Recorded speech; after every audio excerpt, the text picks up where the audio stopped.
I came from the other side this time. That's fun. Is it? I don't know, Jeff. Okay.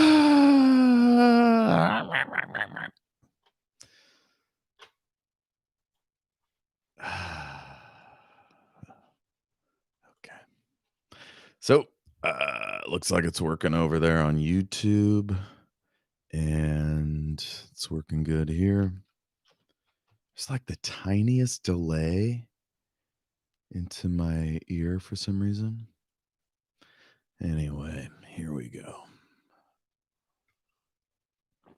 I might turn that off. I don't know. Chapter 44. Grundle. Grundle, so glad you made it. I must admit, I was worried the meteor would keep you out all night. Sandemon's voice was rich and not a little bit charming, if a bit too pompous. Grundle groaned, leaning against a chair and letting out a long, slow breath. I imagine they've grown a bit bored with the story. Highly likely. Thermopolians are a notoriously fickle species. Come, Mr. Ramsdell has some interesting information to share with you. Grundle followed Sandemon down the winding hallway towards the elevator. He was excited to study the inner workings of the ship, but he wasn't too thrilled about having to work with the curmudgeonly Ramsdell. The man was still wheelchair-bound, which meant that Grundle would likely be tasked with all the boring grunt work. The elevator doors slid open, and they both stepped in. Tell me about this Ramsdell, Grundle. What sort of man is he? Grundle looked out at the imaginary landscape, one of Thraxis's innovations. He believed that scenes of planetary life would ground his sailor's spirits, and pondered. He's an enigma. Most Gillamorians are reserved. They tend to keep their emotions to themselves. Joss seems to enjoy putting others off. Let me try that again. Joss seems to enjoy putting others off. He's rarely enjoyable to be around, but he always tells you what he's thinking, which, when it comes to surviving in the vast emptiness of space, is a good thing. He's a damn good engineer and fiercely loyal. How do you think his work will be affected by his injuries? Hard to say. From what I know of him, he'll want to do everything himself, but he'll need my help for most tasks. The one benefit will be that he can spend more time in study. Perhaps he'll innovate even faster if he isn't always putting out fires. The captain raised an eyebrow. Grundle chuckled. Not literal fires. The robots do most of the firefighting. Sandemon grew wistful. Ah, yes. Robots. They've come a long way since my fighting days. They certainly have. I've spent most of my life working with them. They can be quite fascinating, if a bit frustrating. Sandemon smiled. One could say the same about humans. Wouldn't you agree? Grundle nodded. He mostly preferred the company of robots. They were definitely more trustworthy, and they rarely broke down.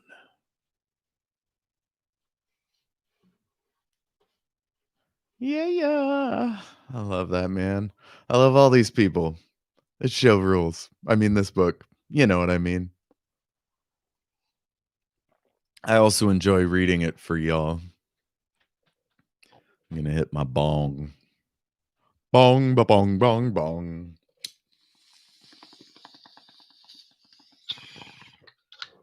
That's an old joke. That's one I used to tell. It's a thing I used to do with my ex-wife way back in the day. All right. Chapter 45. Faline. Faline slipped back into the shipyard with ease. She noticed the retired colonel's sedan parked behind some machinery and crept within a few dozen yards. She watched as Sophris unloaded Portillion, hustling him into a freight container and moving an equivalent weight of cargo into the trunk of the sedan. A sly maneuver. She hadn't thought of Celine as such a spy master, but it made sense. Returners were sent all across the galaxy. That kind of resourcefulness would be an important trait to have when going into unfamiliar territories. Let me do that for the Americans. That kind of that kind of resourcefulness would be an important trait to have when going into unfamiliar territories. She wanted to move in, to take out Portillion before Sophris could transfer him to the ship, and yet she held her fire. Why am I so conflicted? I've killed innocents before this. What makes Sophris any better? Her thoughts raced as she calculated her options. No, she would wait until they were beyond Marshall's clutches. She had to make certain Portillion was dead, and she couldn't dare leave him to be found by the guards.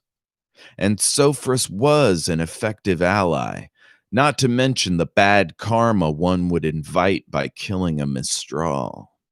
She wasn't superstitious, but many a tale had been spun about the bad luck incurred by harming a member of the, quote, peaceful species. She watched as Sophris falsified the shipping label and walked to the ship. He spoke with two of the workers.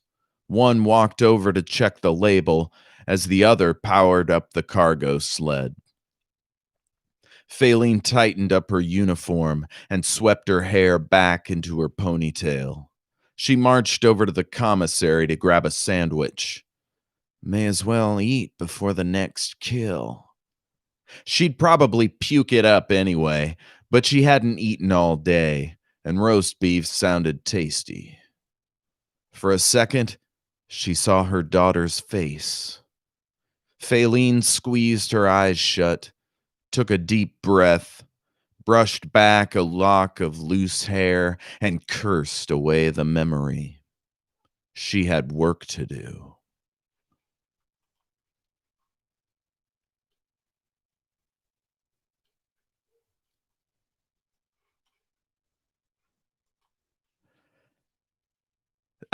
I'd comment on that, but again, this is pretty straightforward. I think the only thing is we're getting a little bit more about her daughter.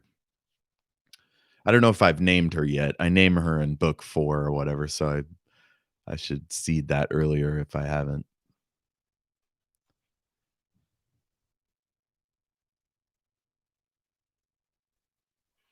Wait a minute. Did I fall back? No. Sorry, I'm checking my numbers here.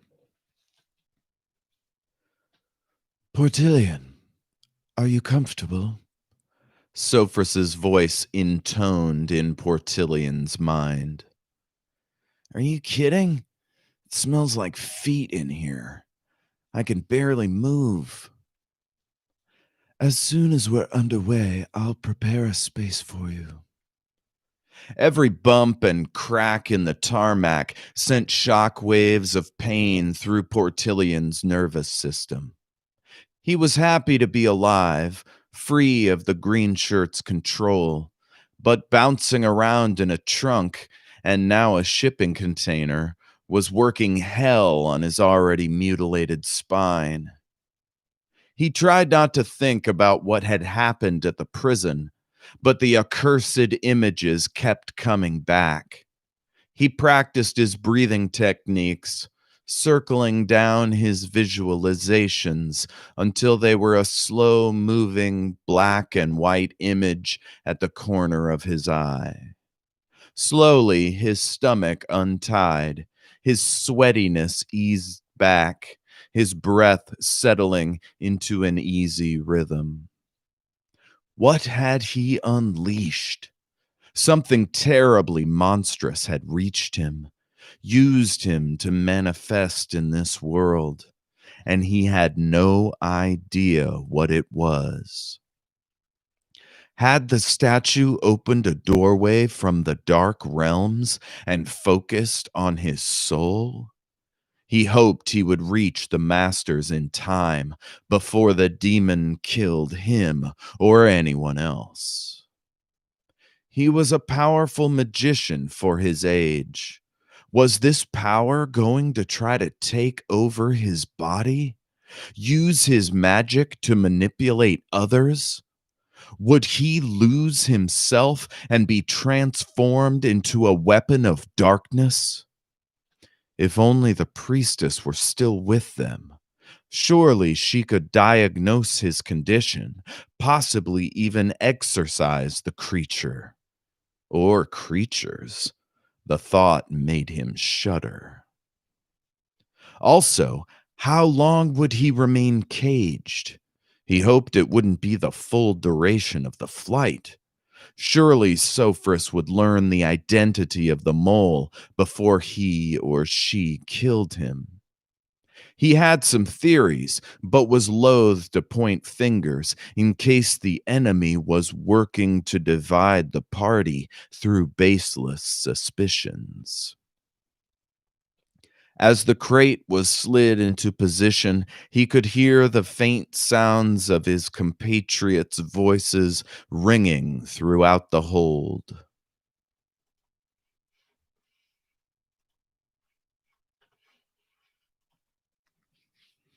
God, I love this. This 18-year-old kid just stuck in the middle of the wildest fucking events. Pretty, pretty rad. Oh boy. Let's get some weed up in here.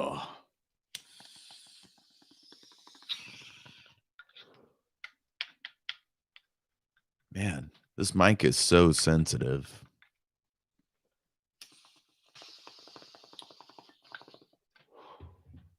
Oh shit. I hate it when I'm like trying to clear the air hole and then I end up sending ashes, cherries everywhere. Whatever. Okay, here we go. Chapter 47. Ayana. The walk to the temple was relatively uneventful. She took her favorite route through the poorer parts of the city, smiling and waving at anyone who took note of her spotless robe and sparkling platinum medallion. She carried her ceremonial hammer for the occasion, tucked into her thick leather belt. The weight of it comforted her, connecting her with the spirit of the hard-working citizens of her beloved city. A trio of dirty-faced Gillamorian children raced up to her, muddy water caked to their skin and hair. They bowed deeply as if they'd been ordered to by a parent or guardian. She handed each of them a sweet and grinned as they ran off, each speculating wildly about what the gilded wrappers might contain. As the morning sunlight pierced the dark streets of the solemn quarter, memories of her youth assailed her.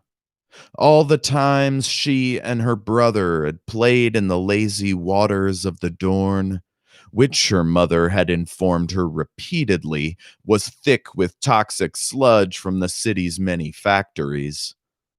Her midnight bike rides along the winding trails behind the shanty walls, her weekend visits to the quarter's many poorhouses and orphanages to use her newly developed powers of healing on the inhabitants suffering within. The memories pleased her. They also brought her near to tears.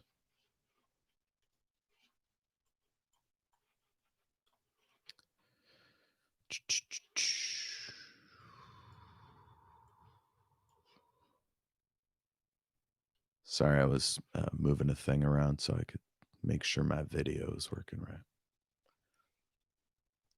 They also brought her near to tears. How many of those brave souls were dead now, cut short by disease or poorly treated injuries? How many had joined the military, only to die in the many pointless conflicts of the Lunari-dominated conclave? Her whole life she'd lived in the shadow of her parents' mistakes, the callousness of the greater houses bringing untold miseries to the small peoples of her world. Some days it was too much to bear. Today it steeled her, gave her the strength to challenge the wielders of vice and cruelty. Today, she vowed, she would speak truth to power. Her walk ended at the entryway to the great temple of Zora, its high walls stretching into the yellow sky like giants' legs upon the earth. All around the temple, supplicants came to be healed, to receive food, to worship, and to sell their wares. At the top of the steps, the armed defenders of the faith looked out over the poor in quiet judgment. She climbed the steps in silence, praying the rosary. At the top, 3 stone-faced priestesses waited to greet her.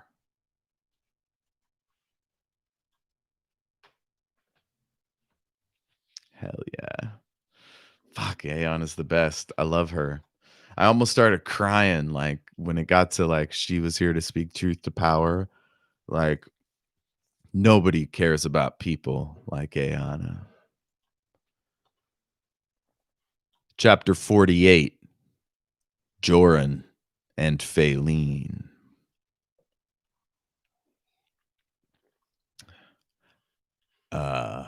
This is back when I was titling them. I couldn't I haven't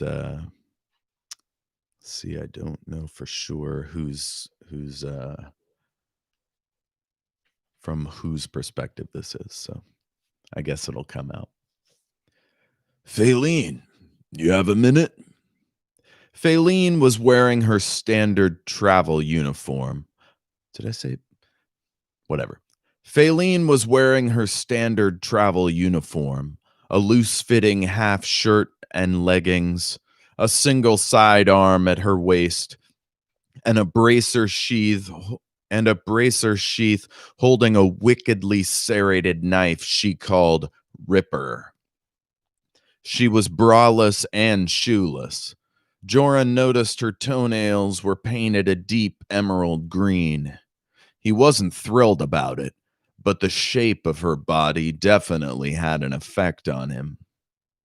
She stopped brushing her thick mane of hair and stared intensely into his eyes. Sure. She pointed to the only seat in the room, her unmade bed. He walked in and sat down, doing his best to stay at least 2 feet away from her. Like most Yafrit, she put out a wall of heat that tended to loosen tongues and fluster the susceptible. She turned and leaned back against the dresser, her hips tilted outward, knees slightly bowed. Which one? Bowed? Knees slightly bowed. A narrow a narrow trail of sweat glimmered between her breasts. He gulped in preparation to speak. I'm concerned about our cohesion as a unit. The captain's death has hit us all pretty hard.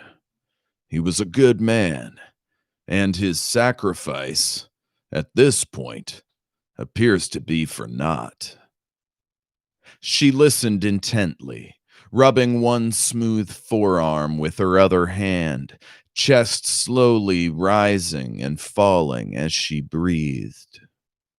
Jorn continued, with Stargazer going back to Calustria, and this new captain untested, I'm worried that we may lose our edge. I'd like to get your thoughts on how we might rebuild the rapport we once possessed.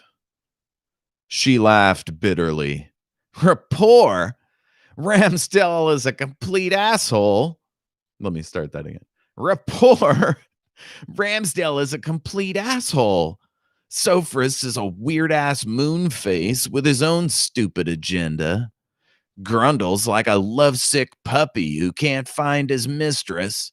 And Numerius is barely competent to fly the ship, let alone give orders. She sniffed. Honestly, the only thing keeping us together was the statue, and it's a ghost. I don't know what you think you can accomplish besides keeping us from stabbing each other until we get planet-side. Joran took a sip of his coffee and sighed. I guess I wanted you to know that I admire your strength, your tenacity, your honor. I'd like to see you take charge of this mission. I think you'd make an excellent spokesperson for the crew when it comes to the film and pleasing the captain. She had a quizzical expression.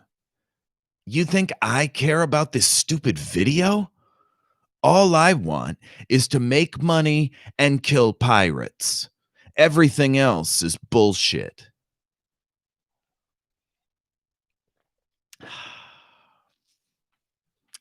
Fuck, I love her. She just tells it like it is.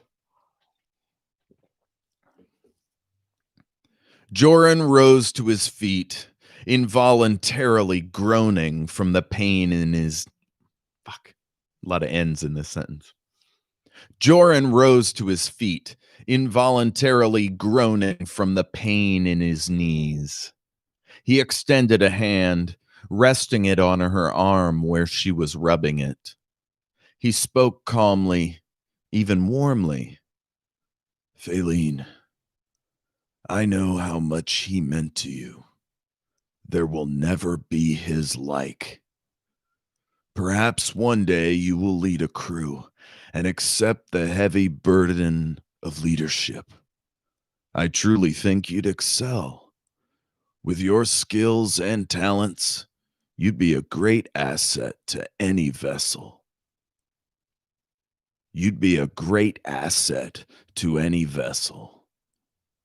She stared at him, her mind seeming to race.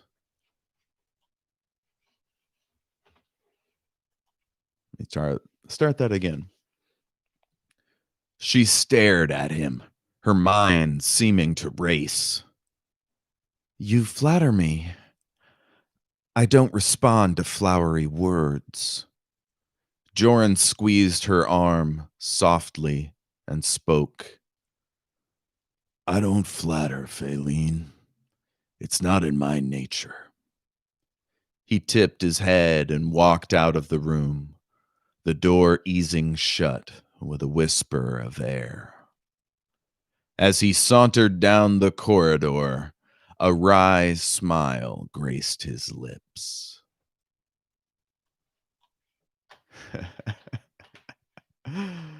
Oh, shit.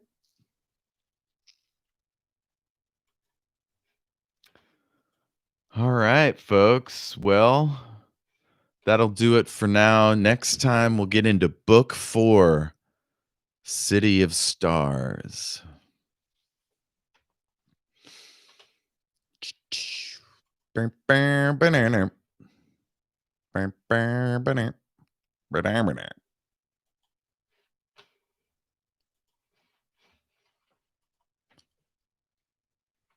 What else is there to say? I love y'all. Take care of yourselves. Peace.